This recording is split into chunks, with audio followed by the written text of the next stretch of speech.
अस्सलाम वालेकुम एवरीवन।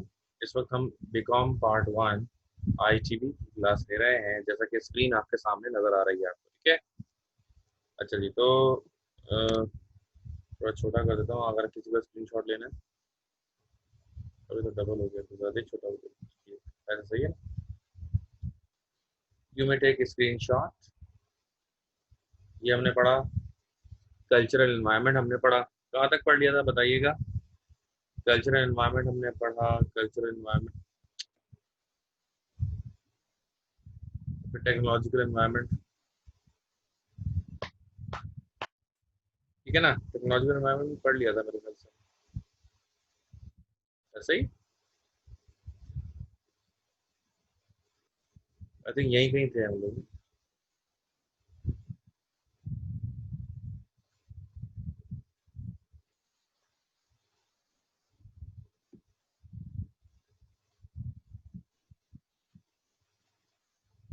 अल्लाह,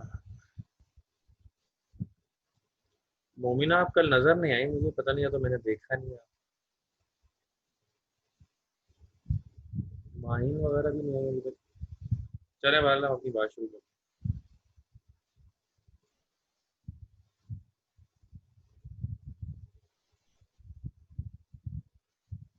ओके।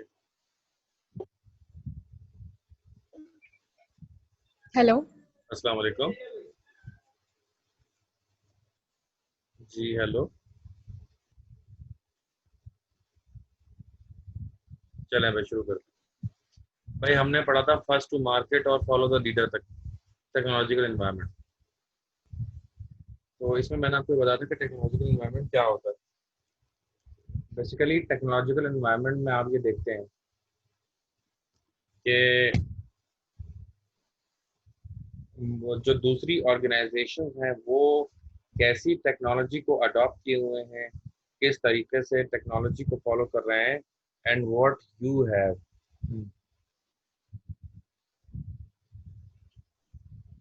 अच्छा, क्योंकि अगर आपके पास टेक्नोलॉजी कम है और आपके जो कॉम्पिटिटर्स हैं मार्केट में, अगर उनके पास आपसे बड़ी बेहतर अगर टेक्नोलॉजी है, तो this is you know what, this is a big problem.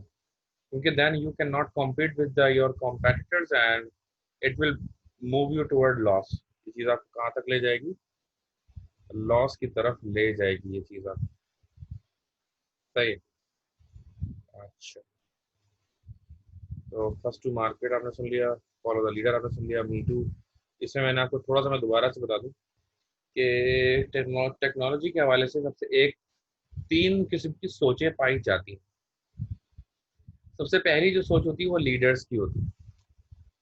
Leaders की क्या सोच होती है कि भाई we are the first to market. ठीक है ना, हम जो है वो फर्स्ट टू मार्केट है। एंड जो हम हमारे पास है, जो हम बनाएंगे, हम कुछ नया बनाएंगे और हम नया बना के मार्केट में देंगे। तो जो चीज़ भी हम बनाएंगे वो हम नया बना के मार्केट में देंगे। तो हम लीडर होने चाहिए मार्केट। कोई भी चीज़ अगर बन के आ रही है मार्केट में, कोई भी अगर नया कॉन्सेप्ट मार्केट में आ रहा है, तो वो हम होने चाहिए कि जो उसे प्रोड्यूस करें या जो उसे बनाकर मार्केट में दें। ठीक है, तो ये होते हैं जी लीडर्स ऑफ द मार्केट। तो वो चाहते क्या है? वो ये चाहते हैं कि भाई वो जो चीज़ दे रहे हैं सबसे पहले वो चीज़ उनके हाथों सर। में। जी बोलिए बोलिए बोलिए। सर ये हम आईटीपी पढ़ा रहे हैं। हाँ बिल्कुल, आईटी भी पढ़ा रहा हूँ। कौन पूछ रहा है?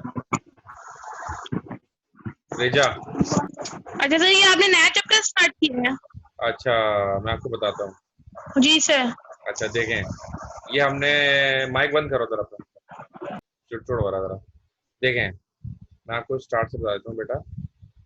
देखें, ये हमने चैप्टर स्टार्ट किया है, इस चैप्टर का नाम है इन्वायरमेंट। ठीक है ना, ये हमने चैप्टर स्टार्ट किया। ये पहला सवाल तो खैर कुछ कोई खास सवाल नहीं था। इसमें काइंड कितने किस्म के इन्वायरमेंट होते हैं वो था। एक ये सवाल हमने किया कल्चरल इन्वायरमेंट, एक ये हमने सवाल किया कल्चरल इन्वायरमेंट। दूसरा हमने सवाल किया है,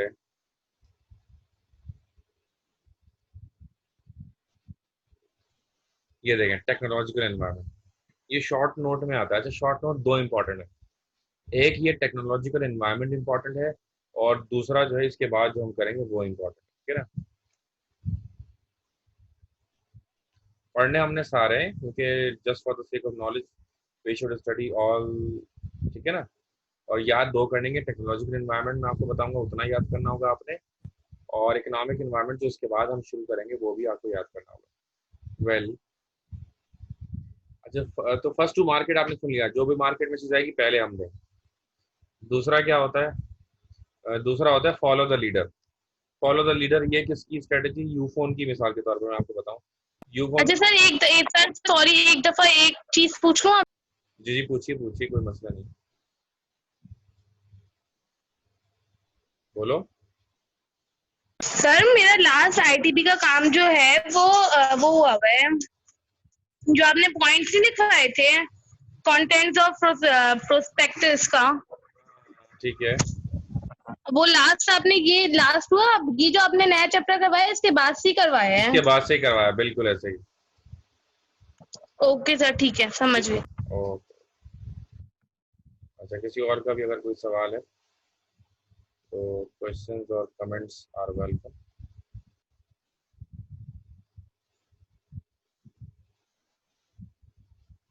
ठीक है जी, कोई भी अगर किसी को कुछ और भी पूछना हो तो आप पूछ सकते हैं। अच्छा, फॉलो द लीडर मैं आपको यूफोन का बता रहा था। तो यूफोन की स्ट्रेटेजी क्या होती है? यूफोन, असल में यूफोन पे मैंने खुद रिसर्च की है, इसलिए मैं आपको मिसाल दे रहा हूँ। और रिसर्च करने की वजह ये थी कि मैं जब एमबीए कर रहा था, तो एमबीए में ना आपको किसी ना किसी चीज़ पर ना रिसर्च करनी होती है, ठीक है। तो एक मुझे कंपनी दी गई यूफोन, और मुझे कहा गया जाओ जी, किस तरह से डिसीजन मेकिंग होती है, क्या इसमें देखा जाता है, ठीक है ना, इस पर जाकर रिसर्च करो। मैंने बोला ओके सर। बहरहाल हम गए और हमने इस पर रिसर्च की। तो जब हमने रिसर्च की तो मुझे पता चला कि ये कोई भी काम जो है ना, ये स्टार्ट नहीं करते, ठीक है ना। कोई भी प्रोजेक्ट है, कोई भी नया अगर कुछ आ रहा है मार्केट में, तो कभी भी उसकी शुरुआत ये नहीं करते। अच्छा, बल्कि क्या होता है कि शुरुआत करने वाले लोग अलग हैं। टेरेनोर करेगा, जोंग करेगा या जैस करेगा। फिर यूफोन क्या करेगा? जो चीज कामयाब प्रोडक्ट जो होगा ना, जो सबसे ज्यादा कामयाब प्रोडक्ट होगा, ये उसका वो बना लेंगे, अल्लाह भला करे, क्या कहते हैं, कॉपी। जिस तरह इजी पैसा आया, अब उन्होंने, मैं जब इजी पैसा नया नया आया था ना, तो मैं इसके ऊपर रिसर्च कर रहा था। तो मैंने इस पर रिसर्च की, तो मुझे पता चला कि यूफोन वालों ने बताया कि जैसे ही उन्होंने इजी पैसा वगैरह लॉन्च किया, या इजी लोड पहले लॉन्च किया, क्योंकि पहले इजी लोड होता नहीं था ना, आपको कार्ड ही रिचार्ज करना था। जब इजी लोड आया तो इजी लोड में एक बहुत मसला था। मिसाल के तौर पर मैं जा रहा हूँ जी, ईद का मौका है, मेरे रिश्तेदार वगैरह बाहर भी रहते हैं, तो मुझे 500 का मैंने लोड डलवाने गया, और मैं एक्साइटमेंट में ना मैंने एक आध नंबर आगे पीछे कर दिया, और वो 500 रुपये मेरे नंबर की जगह किसी और के नंबर पे जो है ना वो लोड हो गया। अब मैं क्या करूंगा? अब मैं खून के आंसू रोऊंगा, यार ये मेरे से क्या हो गया, और इतना बड़ा नहीं, इतना बड़ा धचका था पहले। अब क्या होता है? अब ये होता है कि चैलेंज, अगर आपने गलती से किसी और के नंबर पे लोड कर भी दिया है, अगर आपने गलती से किसी और के नंबर पे अगर लोड आपने कर भी दिया है ना, then it is not the issue. फिर भी ये जो है वो इशू नहीं है, ठीक है ना। क्यों इशू नहीं है? क्योंकि आपका लोड अब वापस भी आ जाता उस सूरत पर वापस आता है जब तक वो पैकेज ना कर ले। है। हाँ, लेकिन फिर भी आ जाता है, और इसके बहुत सारे तरीके हैं, ठीक है ना। अच्छा, अब पहले ऐसा नहीं होता था, पहले जो गया वो गया। तो उन्होंने पर क्या करा, जब यू पैसा निकला या यू लोड निकला, टॉपअप, तो उन्होंने पहले उसको रिसर्च किया, और इसकी इजी लोड जो था टेलीनॉर का, उसकी उन्होंने जो इसकी वो थी ड्रॉबैक्स जो थे, इसमें मसाइल जो थे उनको स्टडी किया, उन मसाइल को भी सॉल्व किया, और इनसे बेहतर उन्होंने लॉन्च किया। यूफोन वालों ने देर से लॉन्च किया, लेकिन उनसे बेहतर। तो यूफोन की स्ट्रेटेजी क्या है कि दूसरे वाले के कारोबार को देखो और फिर अपना लॉन्च करो। आ रही है बात समझ में? शुक्र अल्हम्दुलिल्लाह। जुकाम हो रहा है यार बड़ा, नजला खांसी। मंडी क्या था, खैर अल्लाह खैर करेंगे। फॉलो द लीडर समझ में आया, तो यू क्या कहता, फॉलो द लीडर। एक वारिद था, वो मीटू था। जब सब कर लेंगे, सबसे थपेड़े मिलेंगे, यार तुम भी कुछ करो, सारी कंपनी ने कर लिया है। मोमिना बाद में।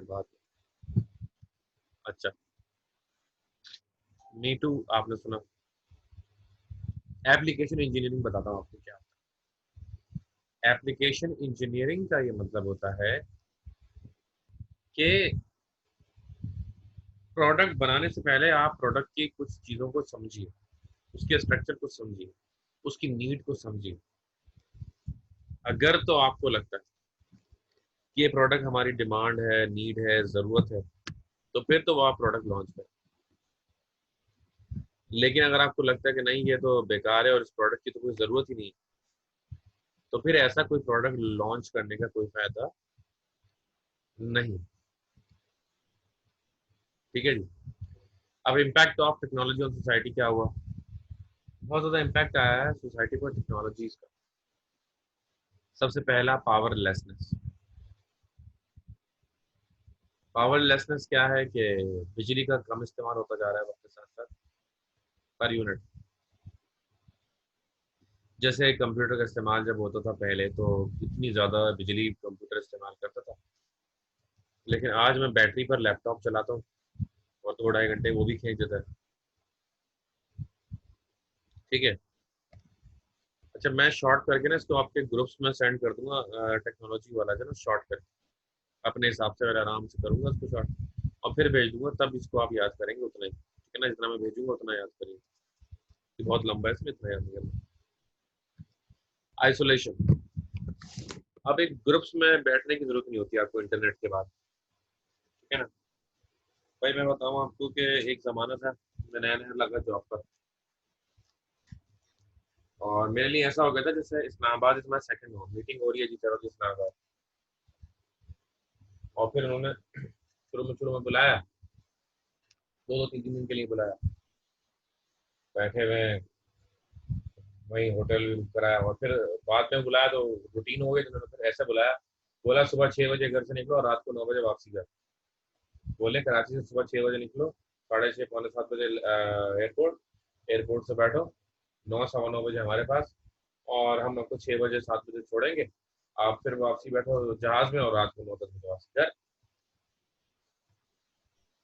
ठीक है जी। तो ये है आइसोलेशन। बाहर आइसोलेशन का क्या मतलब है? अब जो मीटिंग हो रही है वो जूम पर हो रही है, स्काइप पर हो रही है, सारे बैठे होते हैं, वो चीज़ पहले जैसी नहीं होती। मीनिंगलेसनेस।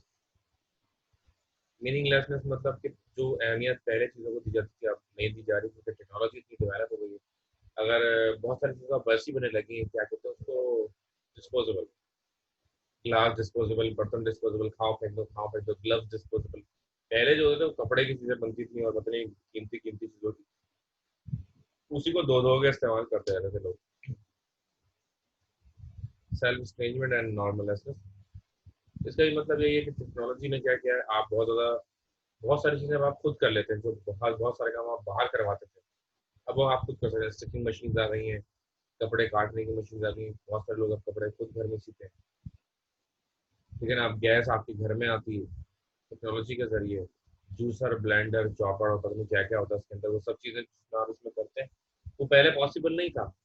ठीक है ना, अब फोन, अब पहले क्या होगा, कैमरे की तस्वीर खिंचवानी है, पहले वो जाओगे नेगेटिव में, वो रील होगी, फिर वो नेगेटिव बनाएगा, फिर वो पॉजिटिव बनाएगा, फिर जाके तस्वीर मिलेगी उतने दिनों बाद।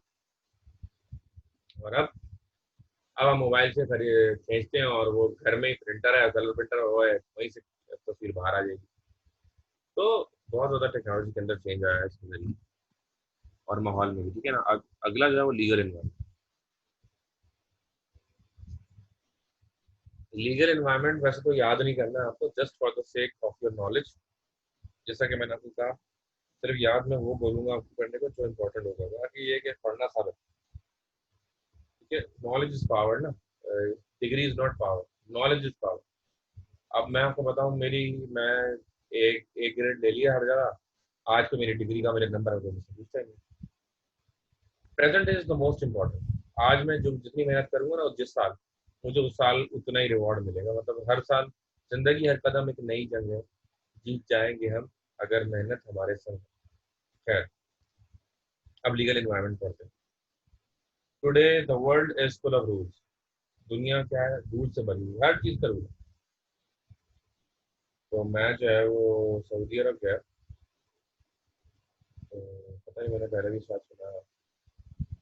एक सिग्नल पे रात के 2:30 बज रहे थे, सिग्नल पे हम रुके, खाली बेआबान रोड। ड्राइवर पंजाबी अपना पाकिस्तानी बोला, चला भाई थोड़े यार, निकलो भाई यहाँ से। उसने बोला नहीं भाई, 80,000 रुपये पाकिस्तानी का चालान हो जाएगा।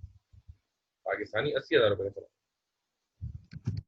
मैंने बोला भाई तू ये सिग्नल तोड़ रहा है या पता नहीं क्या सर फोड़ रहा है किसी का, जो 80,000 रुपये देने पड़ेंगे। बोला भाई यहाँ पे ट्रैफिक रूल बहुत होता है।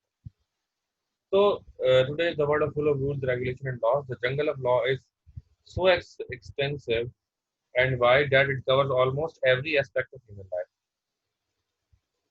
कानून के जो एस्पेक्ट वो इतने बढ़ चुके हैं कि जिंदगी के हर मोड़ पे हर चीज का कोई ना कोई कानून मौजूद है। हर चीज के अंदर आपको क्या मिलेगा, कानून। हर जगह पर हर चीज में कानून मौजूद है। ठीक है, खाने पीने का कानून, सब्जी पकाने का कानून, किचन का कानून, ऑफिस का कानून, बाइक सेलिंग का कानून, घर का कानून, घर के कमरे कैसे होने चाहिए उसका कानून। मतलब क्या चीज है आपकी जिंदगी की जो आप जिसके बारे में कानून, everything is band by law and you will have to follow the rules and regulations and laws in every aspect of your life. अब आपने बीकॉम में ही देखिए, पास करना जरूरी है और एक खास परसेंटेज से पास करना जरूरी है। उससे कम नंबर आए तो उन नंबर्स का कोई फायदा नहीं होगा। सही है? अच्छा, तो लीगल एनवायरनमेंट जो है, today the world is full of rules. मैंने आपको बताया, it tells us what to do and what not to do. तो लॉ क्या करता है, लॉ हमें ये बताता है कि हमने क्या करना है और क्या नहीं करना। It tells what to do and what not to do, what is right and what is wrong. ये हमें बताता है कि क्या सही है और क्या गलत है, ये भी हमें बताता है। What business can be done and what can not be done. ये हमें बताता है कि कौन सा बिजनेस आप कर सकते हैं और कौन सा बिजनेस आप नहीं कर सकते। ठीक है ना? अच्छा, अब ये कंट्री टू कंट्री ये चीज़ बड़ी वेरी करती है ना। मिसाल के तौर पर पाकिस्तान के पाकिस्तान के अंदर बुरखे बेचने बेच सकते हैं, लेकिन जर्मनी फ्रांस में बुरखे बेचने वाला नहीं है। दूसरी, सुअर का गोश्त उन मुल्कों में बिक सकता है लेकिन पाकिस्तान का सुअर का गोश्त नहीं बिक सकता, क्योंकि हम लोग ना खाते हैं ना किसी को खाने देते। ठीक है जी। तो ये कंट्री टू कंट्री के रूल एंड रेगुलेशन बहुत ज्यादा सही है। हमारे कोई ड्रग्स के साथ अगर पकड़ा जाता है तो हम उसको 1,000 2,000 5,000 10,000 लेकर छोड़ देते हैं। अगर सजा भी होगी तो 2-3 महीने सजा देके फिर छोड़ देंगे। But what about in the other countries? आपको पता है दूसरे मुल्कों में क्या होता है? दूसरे मुल्कों में उन लोगों की बजा के रख दी जाती है, फांसी पे लटका देते, सर कलम कर। मैंने देखी एक वीडियो, ड्रग्स में पकड़ा गया बंदा, पता नहीं कितने फीट की जो है वो तलवार थी, और उस तलवार से उसको गर्दन उसकी अलग कर दी गई।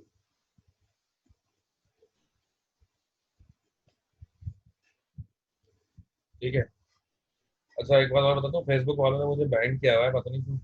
और मैं I can not share anything, मैं कुछ भी अपनी आईडी से, जो मेरी आईडी है पर्सनल, उससे मैं कुछ भी, और मैं उसी से एडमिन हूँ। तो ये है कि मैं भी रिक्वेस्ट डालूंगा उस ग्रुप में किसी और से ऐड होने में, तो फिर मैं फेसबुक के ग्रुप में पोस्ट करूँगा। नहीं तो व्हाट्सएप पर तो दे ही दूंगा। अच्छा, आगे बढ़ते हैं। It tells us what to do and what not to do, what is right and what is wrong, what business can be done and what cannot be done. कौन सा बिजनेस किया जा सकता है और कौन सा नहीं किया जा सकता। Laws are prescribed to determine rights and liabilities of consumers, sellers, manufacturers, employers, employees, and the government. Law prescribe करता है कि राइट्स एंड लायबिलिटीज किसी कंज्यूमर की जो सामान को खर्च करता है, सेलर की जो सामान को बेचता है, मैन्युफैक्चरर जो सामान को बनाता है, एम्प्लॉयर जो इदारे का मालिक होता है, और एम्प्लॉय जो इदारे में नौकर होता है। फिर गवर्नमेंट जो टैक्स लेने के लिए मैदान में आ जाती है कि लाओ भाई हमारा साढ़ा हक ऐसे रख। Okay, the main objective of the law is to regulate the individual's life and business activities and safeguard the rights of every citizen in any capacity. तो लॉ का जो मेन पर्पस होता है वो क्या होता है? बेसिकली लॉ का मेन पर्पस ये है कि जो राइट्स हैं सिक्योरिटीज के, उन राइट्स ऑफ सिक्योरिटीज को पूरा किया जा सके। कोई भी ऐसा ना हो कि जिसकी हकतलफी हो रही हो, कोई ऐसा नहीं हो। जालिम को सजा और मजलूम की हिमायत करनी चाहिए, जुल्म के खिलाफ फैलाने बगावत करना चाहिए। वो देखिए आपने मूवी जो बादशाह वाली आती है, the safeguard rights of citizen in any capacity in any business activity we find 5 parties. किसी भी बिजनेस एक्टिविटी में आपको 5 पार्टीज मिलेगी। Seller, buyer, employer, employee and government. यानी clear environment in the sense, अगर मैं इसको एक पूरे समराइज अगर मैं करूं और आपको बताऊं, तो ये जो लॉ है बेसिकली ये जरूरी इसलिए है, जिस मुल्क में भी जा रहे हैं पहले उसका कानून पता होना चाहिए कि जो काम हम वहां शुरू करने जा रहे हैं वहां पर अलाउ है भी या नहीं। हो सकता है कि वहाँ अलाउ ही ना हो, और अगर अलाउ नहीं है तो फिर आपका किसी भी चीज से कोई फायदा नहीं होगा। अभी मैंने आपको बताया था बहुत किस्म के लॉज होते हैं, तो चलें आपको मैं थोड़ा थोड़ा एक एक पॉइंट करके पॉइंट वाइज बताता हूँ, जैसा कि आपके सामने आपको पॉइंट्स नजर आ रहे हैं। इन पॉइंट्स को हम एक एक करके एक्सप्लेन करते हैं, ठीक है। Number 1, company law. Company law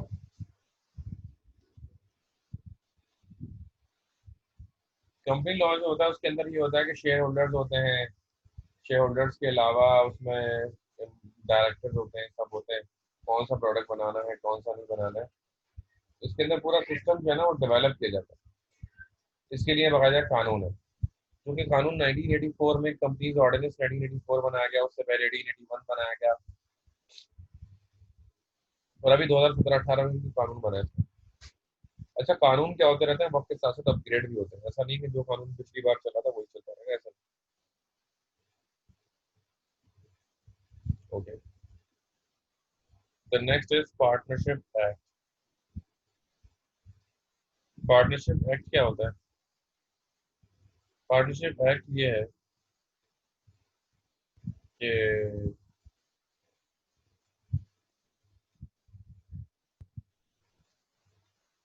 1932, yes 1932 में पार्टनरशिप एक्ट बना।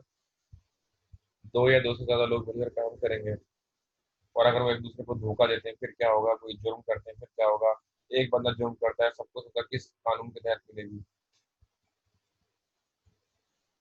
मतलब मैं एक मिसाल दूं, पार्टनरशिप के अंदर अगर एक बंदे ने कोई जुर्म किया, आपको पता है पार्टनरशिप में अगर एक बंदा जुर्म करे सबको सजा मिलती है, सिर्फ एक को सजा नहीं मिलती, सबको सजा मिलती है।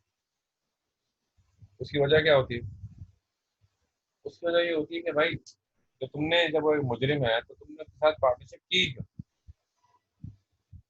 तुम्हारा ये कसूर है कि तुमने उसके साथ पार्टनरशिप की क्यों? आजा मुर्गा बन जाओ, ऐसे पकड़ लेते हो।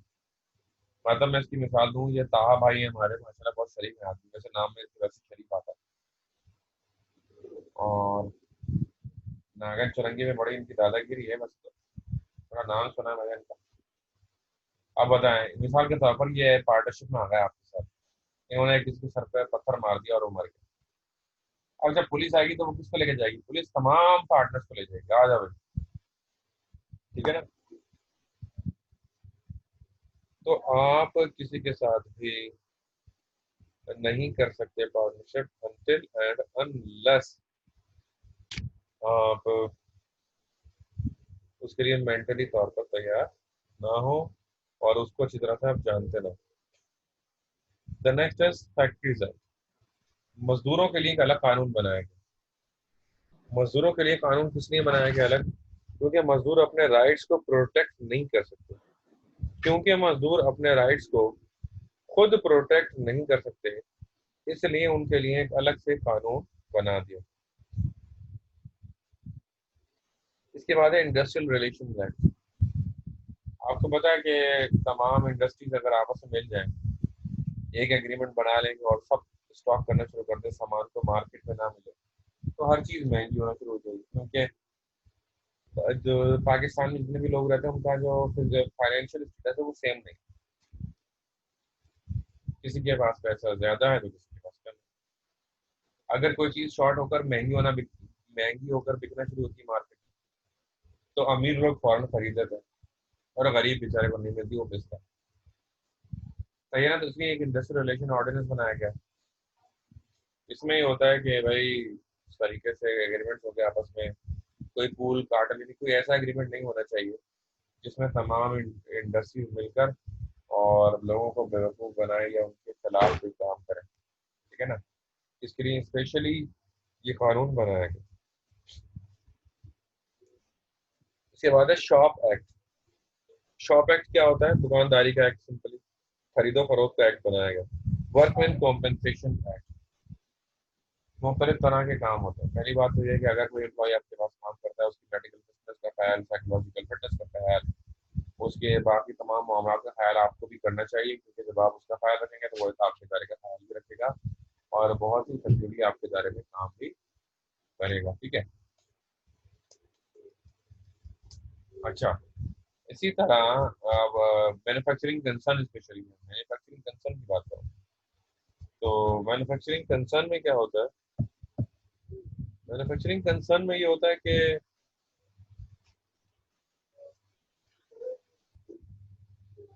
रुक भी रही होगी यार अभी बस। मैन्युफैक्चरिंग कंसर्न में ये होता है, देखें, मैन्युफैक्चरिंग में खतरा ज़्यादा होता है, जान का खतरा। कंस्ट्रक्शन कंपनी कोई ब्लॉक गिर जाए, कोई सरिया गिर जाए, वेल्डिंग हो रही है, आग लग जाए, कुछ हो जाए, अब वहाँ पर मजदूर इंजरी हो जाती है मजदूरों को। जब मजदूरों को इंजरी हो जाती है तो उनकी इंजरीज का ख्याल किया जाता है और वो सारा पैसा जो उनकी दोबारा से रिहेबिलिटेशन और उनकी रिकवरी में लगता है, वो सारा का सारा पैसा कौन लगाता है? इदारे लगाते हैं। तो ये वर्कमैन कंपनसेशन एक्ट बनाया गया, एक बाकायदा कानून बना दिया गया जिसके तहत अगर कोई मजदूर है, उसकी तबीयत अगर खराब होती है, जख्मी होता है, तो मालिक उसकी तबीयत ठीक भी करेगा और उसका ख्याल भी रखेगा। सही है। अच्छा जी। इसके बाद इसके बाद है हमारे पास इनकम टैक्स है। पाकिस्तान में 6 लाख रुपए तक कोई टैक्स नहीं, लेकिन 6 लाख से ऊपर अगर आप कमाते हैं उस पर टैक्स देना होता है। ठीक है जी। तो इनकम टैक्स कौन किस पे टैक्स है, किस पे टैक्स नहीं? हर जगह के लोगों पे बराबर टैक्स नहीं है। पाकिस्तान में मतलब यहाँ पर यहाँ के लोगों पे टैक्स ज्यादा है, कराची वालों पर, गांव वालों पर टैक्स फ्री है। बहुत सारे ऐसे इलाके हैं जो बिल्कुल ही टैक्स फ्री है। मिसाल के तौर पर थर, अगर आप थर में रह रहे हैं तो आपको कोई टैक्स देने की जरूरत नहीं है, टैक्स इज फ्री। तो थर में कंपनीज अगर जाकर लगती हैं तो उनसे भी टैक्स नहीं लिया जाता। यही वजह है कि बहुत सारी कंपनीज थर में भी लगी हुई हैं। ठीक है। तो ये था income tax. Custom act. Custom act क्या है? कस्टम एक्ट ये है कि इम्पोर्ट एक्सपोर्ट पे जो अप्लाई होता है उसे कस्टम एक्ट कहा जाता है। अब देखें कस्टम एक्ट भी कितना इंपॉर्टेंट है, मैं उसका थोड़ा बात बताना चाहूंगा आपको कि अगर हम कस्टम का कानून नाफिज ना करें, कस्टम का कानून उठा लें, तो होगा ये कि हर चीज़ चाइना से आ जाएगी। जब हर चीज़ चाइना से आ जाएगी तो पाकिस्तानी कंपनीज क्या हो जाएंगी? पाकिस्तानी कंपनीज बंद हो जाएंगी। तो हमें क्या करने की ज़रूरत है? हमें ये करने की ज़रूरत है कि कस्टम्स के कानून को प्रॉपरली फॉलो करें। कस्टम के कानून क्या है? वो कस्टम का कानून एक मैं बताऊँ आपको कि वो चीज़ें जो पाकिस्तान खुद बना सकता है उसको हम इम्पोर्ट नहीं करेंगे, बल्कि हम खुद बनाएंगे। क्योंकि जब हम खुद बनाएंगे तो उसमें मजदूर हमारे लगेंगे, एम्प्लॉयमेंट पाकिस्तान में जनरेट होगी, सारा पैसा पाकिस्तान के अंदर ही रहेगा। लेकिन अगर हम किसी बाहर मुल्क से खरीदते हैं तो सारा का सारा पैसा बाहर चला जाएगा। तो इसलिए बेहतर ये है कि पाकिस्तान खुद वो सामान बनाए। ठीक है। तो एक कस्टम एक्ट होता है, कस्टम एक्ट किया जिसने पाकिस्तान की इकोनॉमी को थोड़ा बहुत खड़ा किया हुआ है, नहीं तो हमारी इकोनॉमी इस काबिल नहीं। Now the next is contract act.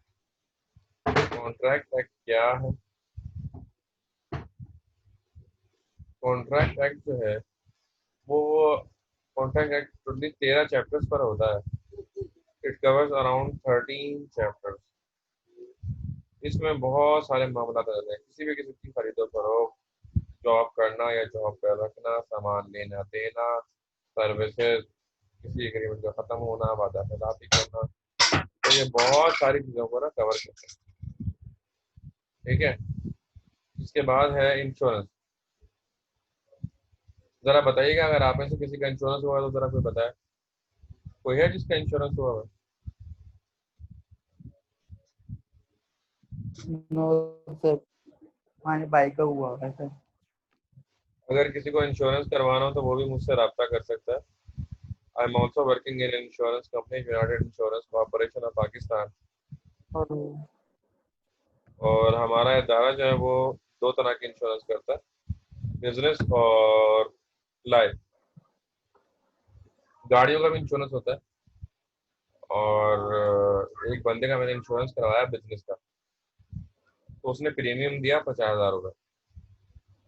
ये अगले ही महीने उसकी दुकान में आग लग गई, हमने वो क्लेम किया तो उसको 18 लाख रुपए मिल गए। अच्छा, मेरा तो नेचर ऑफ जॉब ऐसा है कि मेरे पास क्लाइंट्स होता ही है ना इंश्योरेंस के लिए ना, तो अक्सर मैं कराता भी। मैंने कभी पिछले हफ्ते एक पार्टी कराई है इंश्योरेंस। ये भी अच्छा, जॉब भी अच्छी है, और इसमें कोई टाइमिंग शाइमिंग नहीं होती, बस आपके पीआर पे चलता है। तो दूसरा ये कि लाइफ इंश्योरेंस भी बहुत अच्छा भी होता है। इस तरह मिसाल के तौर पर आपने 1.5 लाख रुपये महीना वाला करवा लिया, सॉरी 1.5 लाख महीना नहीं, 1.5 लाख सालाना, या सिंपल करता हूँ 1 लाख रुपए का रखता हूँ, 15 साल की पॉलिसी ली, 1 लाख रुपए हर साल दिए, आपने 15 साल में 15 लाख रुपए दे दिए। इंश्योरेंस कंपनी आपको 15 साल बाद 45 लाख रुपए वापसी करेगी, यानी कि उसको मल्टीप्लाइड बाय 3 करके वापसी करेगी। इंश्योरेंस के लेकिन कानून है, दोनों पार्टीज के दरमियान एग्रीमेंट होता है, आपका और उसके दरमियान एग्रीमेंट होता है पार्टीज के दरमियान। वो फिर एक अहदनामा लिख कर भेजते हैं, टिकट्स वगैरह भी लगे हुए होते हैं इसके अंदर। अच्छा, इंश्योरेंस ना कुछ चीज़ों में लाजमी है, मिसाल के तौर पर बिजनेस है, मरीन इंश्योरेंस।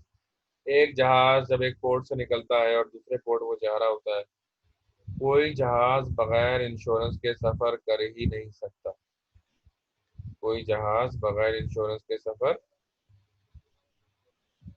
कर ही नहीं सकता। इसी तरह कोई बिजनेस जो लोन लेता है, स्टेट बैंक ऑफ पाकिस्तान की रेगुलेशन ये है कि बगैर इंश्योरेंस के वो बिजनेस कर ही नहीं सकता। अगला जो है वो है हमारा ओल्ड एज बेनिफिट एक्ट। ये भी एक कानून है। ये है कानून रिटायर्ड लोगों के लिए, जिनकी प्राइवेट जॉब होती है उनके लिए। देखें, गवर्नमेंट पेंशन देती है गवर्नमेंट ऑफिसर्स को, लेकिन प्राइवेट वालों का क्या होता है? प्राइवेट वालों को चाहिए कि अपने आप को ओल्ड एज बेनिफिट एक्ट में रजिस्टर करवा लें। जब आप ओल्ड एज बेनिफिट में रजिस्टर करवाएंगे तो वहाँ पर ये होगा कि ओल्ड एज बेनिफिट की वजह से आपको जब वो रिटायर होंगे तो वहाँ से आपको पैसे मिलेंगे। जब आप जॉब पर होंगे तो थोड़े बहुत कटेंगे, लेकिन बाद में आपको पैसे मिलना भी शुरू हो जाएंगे। ठीक है। अच्छा, आगे चल रहे हैं। शिपिंग लॉज, जैसा कि नाम से ही जाहिर है कि जहाज के लॉज होते हैं अपने, शिप्स के, तो वो इसमें कवर होते हैं। बैंकिंग एक्ट, बैंकिंग के भी बहुत सारे लॉज हैं, चेक बुक से लेकर, ओ भाई इतनी बड़ी इसकी बुक्स हैं बैंकिंग के। सिर्फ लॉज अगर आप पढ़ेंगे ना, कई हजार पेजेस पर, हजारों पेजेस पर लिखे हुए हैं बैंकिंग के लॉज। इतना बैंकिंग फैला हुआ सब्जेक्ट है, लेकिन बैंकिंग के बारे में यकीन क्योंकि आप बहुत ज़्यादा जानते हैं। तो आगे चलते हैं। सेल्स एक्ट, खरीदो फरोख्त का कानून। और कोई पैसे ना दे पूरे उसके लिए क्या है, कोई पैसे लेकर सामान ना दे उसके लिए क्या है, किसी का चेक बाउंस हो जाए उसके लिए क्या है, ठीक है ना, बहुत सारी इसमें बात है। अच्छा जी, इसके बाद है रेलवे एक्ट, टिकट आना जाना, फिर सीट्स वगैरह, माल माल सप्लाई होता है ना, उससे माल गाड़ी वगैरह होती है। तो there are so many things that are the part of it. अच्छा जी, now the next is electricity act, बिजली का के इलेक्ट्रिक के लिए कानून है। के इलेक्ट्रिक से जब हमने के इलेक्ट्रिक को बेचा तो हमने के इलेक्ट्रिक से ये मुआहदा किया हुआ है कि 50 साल तक हम किसी और कंपनी को के इलेक्ट्रिक के अलावा बिजली सप्लाई नहीं करने देंगे। तो आप मुबारक हो आपको, आपकी जिंदगी में तो के इलेक्ट्रिक के अलावा कोई और नहीं आ सकता, कानून है, इलेक्ट्रिसिटी का कानून है कराची के लिए। वेजेस एक्ट क्या होता है, तनख्वाह, कम से कम तनख्वाह इतनी, कम से कम तनख्वाह उतनी, इतनी उतनी उतनी उतनी उतनी, क्या ना, ये वेजेस एक्ट होता है। पाकिस्तान के अंदर कम से कम तनख्वाह मजदूर की 18,000 रुपए, ठीक है जी। Pure food and drug act, खाना और ड्रग्स के रिलेटेड एक्ट है। ये anti corruption, anti drug, anti narcotic force वगैरह होती हैं, वो किस तरह से ऑपरेट करती है इसके अंदर वो बताया गया। And last but not the least of the day, motor vehicle safety, कहाँ पर कितनी स्पीड में गाड़ी चलेगी, कौन गाड़ी चला सकता है, मिसाल के तौर पर